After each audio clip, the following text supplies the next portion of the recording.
प्रिय आत्मीय दाजुभाइ दिदीबहिनीहरू, हामी नेपालीहरूको घर आँगनमा नयाँ वर्ष 2082 आइपुगेको छ।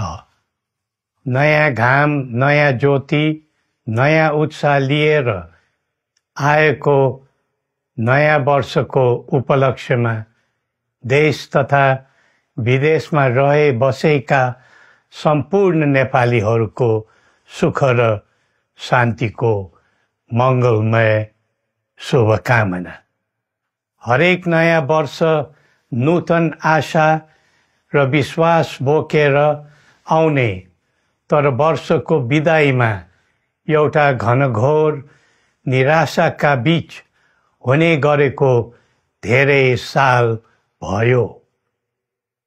समाजका विभिन्न दल, वर्ग र जन समुदायले आफ्नो धारणा, आस्था तथा अभिव्यक्ति राख्न पाउनु प्रजातन्त्रको सुन्दर विशेषता हो। तर त्यस्तो धारणा र मान्यता प्रस्तुत गर्दा सबैले संयम अपनाउनु पर्दछ। केही दिन अघि जनप्रदर्शनमा जुन प्रकारको हिंसा, आगजनी, तोडफोड भयो, त्यसबाट जस प्रकारको मानवीय एवं भौतिक क्षति भयो, त्यो सुन्दा हामीलाई अत्यन्तै दुःख लाग्यो। नागरिक स्वतन्त्रता भन्दा ठुलो तन्त्र वा वाद हुँदैन। वास्तविक प्रजातन्त्र त्यहाँ हुन्छ जहाँ राम्रो, नराम्रो, जनगुनासो वा गुणगान सुन्ने परम्परा र संस्कार हुन्छ। नेपाली जनतामा देश र भविष्यलाई लिएर जुन खालको जागरुकता पैदा भएको छ, त्यसलाई हामीले सकारात्मक रूपमा लिएका छौँ। वास्तवमा नेपाली जनतामा रहेको देशभक्तिपूर्ण भावना विश्वमै अनुकरणीय र अनुसरणीय छ। देशलाई विद्यमान जटिलताबाट मुक्त गराई शान्त, स्थिर र समृद्ध मुलुक बनाउने जागरुकता जुन पैदा भएको छ, नयाँ वर्ष 2082 मा नेपाली जनताको चाहना अनुसारको परिणाम हासिल हुने विश्वास थपिएको छ। मुलुकमा व्याप्त अशान्ति, अराजकता, निराशा र असन्तुष्टिबाट आम नेपालीलाई मुक्त गर्न नेपालको राज संस्थाले जहिले पनि योगदान पुर्याउँदै आएको विदितै छ। राष्ट्रियता र प्रजातन्त्रलाई मूल कार्य मान्दै जनभावना बमोजिम चल्ने बहुदलीय प्रजातन्त्र र संवैधानिक राज संस्थाको परम्परामा हाम्रो मान्यता रही आएको छ। वर्तमानमा बदलिदो जनचाहनाको पनि कदर गरी राज्य शक्तिको स्रोत जनता नै हुन् भन्ने मन्जुरी सदैव स्थापित हुनु पर्दछ। राष्ट्र निर्माता श्री 5 बरामहाराज धीराजको दिव्य उपदेशलाई नै अबको राज्य सत्ताको मूल मन्त्र सोच्नुमा के होला? सन्तुलित कूटनैतिक सम्बन्ध र आत्मनिर्भर नेपालको परिकल्पना नै पृथ्वी पथको मूल सार हो। यही नै राजनीतिको मूलधार हुनु पर्ने हो। विश्वको बदलिदो परिस्थितिलाई मनन गर्दै विश्वव्यापीकरण र स्वतन्त्र व्यापारका आधारहरूलाई चुनौतीको रूपमा लिँदै चरम आर्थिक मन्दी भोग्नु परिरहेको अहिलेको सन्दर्भमा नेपाल जस्ता विकासोन्मुख देशले आत्मनिर्भर अर्थतन्त्र निर्माणको कार्यमा अर्जुन दृष्टि लगाउनु पर्ने समय आएको छ। स्वदेशी स्रोत साधनको प्रयोगले स्वदेशमै उत्पादन गरी स्वदेशमै खपत गर्दै आन्तरिक अर्थतन्त्रको चक्रभित्रबाटै मुलुकको समग्र अर्थतन्त्र आत्मनिर्भर र चलायमान गराउनु पर्ने विश्व परिवेश निर्माण हुँदैछ भन्ने सङ्केतहरू देखा परिरहेका छन्।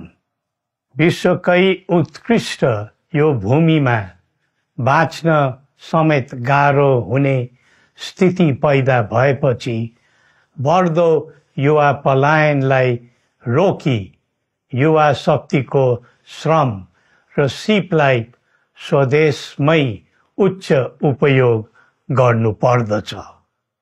युवा स्वरोजगारको निम्ति अवसरहरूको खोजी गरी नेपालमै आय आर्जन गर्न सक्ने वातावरण तयार गर्नुपर्ने आजको पहिलो आवश्यकता बनेको छ। सबै नेपालीको तन, मन र ध्यान त्यसैमा लगाउनु परेको छ। विश्वभरि छरिरहेका नेपालीहरू एकताका सूत्रमा बाँधिन अब ढिला गर्नु हुँदैन। आफ्ना ज्ञान, सिप र सामर्थ्य मात्र होइन, त्यहाँ आर्जेको पुँजी, स्रोत र साधन समेत नेपालमै लगाउनु पर्दछ भन्ने भावना सबैमा जागृत गराउनु परेको छ। प्रकृतिले दिएको स्वर्ग जस्तै सुन्दर हिमवत् खण्ड नेपाल सिँगार्न र विकासको विपुल फुक्न कसरी लाग्ने र लगाउने स्वदेश फर्क स्वदेश नै स्वर्ग भन्ने अभियान चलाउनु पर्ने आजको आवश्यकता भएको छ। जनभावना र चाहना बुझी मुलुकको समग्र संरचनामा नै हेरफेर र सुधारका कदम चाल्नुपर्ने तथ्य स्पष्ट देखिन्छ। शिक्षा, स्वास्थ्य र दैनिक कामकाजका पद्धति र प्रणालीहरूमा आमूल परिवर्तन र सुधार गरी यिनको आधुनिकीकरण अनिवार्य भइसकेको छ। युग प्रविधिको हो, सावधानीपूर्वक उपयोग गर्नु सकेमा राष्ट्रको योगदानमा ठुलो टेवा पुग्न सक्नेछ। सुशासन र भ्रष्टाचार मुक्त प्रशासन मूल नारा हुनु पर्दछ। हामी अस्थिरता, अशान्ति, अराजकता, विपन्नता र भ्रष्टाचारको अन्त्य चाहन्छौँ। त्यसका निम्ति नेपाली जनताबाट हुने हरेक प्रयासहरूमा एकबद्धता रहनेछ। मुलुकको गिर्दो अर्थव्यवस्था, रुग्न हुँदै गएको औद्योगिक उत्पादन, बढ्दो राष्ट्रिय ऋण र बेरोजगारी, रक्षात्मक बन्दै गएको राष्ट्रियता, राष्ट्रिय एकता, सामाजिक सद्भाव, मौलिक धर्म, संस्कृति तथा जनस्तरमा बढेको निराशा, असन्तुष्टि हाम्रो चिन्ताको मूल विषय हो। नागरिक पलायनसँगै पुँजी पलायन, भ्रष्टाचार र व्यथिति देशले थाम्नै नसक्ने स्तरमा झाँगिएको छ। यो स्थितिमा नयाँ वर्षलाई उपलब्धिमूलक बनाउनु हामी सबै नेपालीको सामूहिक र एकताबद्ध प्रयास अपरिहार्य भएको छ। नेपाली बीच द्वन्द्व नहोस्, परस्पर अविश्वास र हिंसाको दुःखद मनोस्थिति नबनोस्, देशवासीहरू कुनै पनि नाम र न्युहुमा ध्रुवीकृत नबनुन् भन्नेतर्फ हामी सदैव सचेत र संवेदनशील छौँ। नेपालीको एकतामा नै नेपालको भविष्य निहित रहेको यथार्थलाई हामीले आत्मसात गरेका छौँ।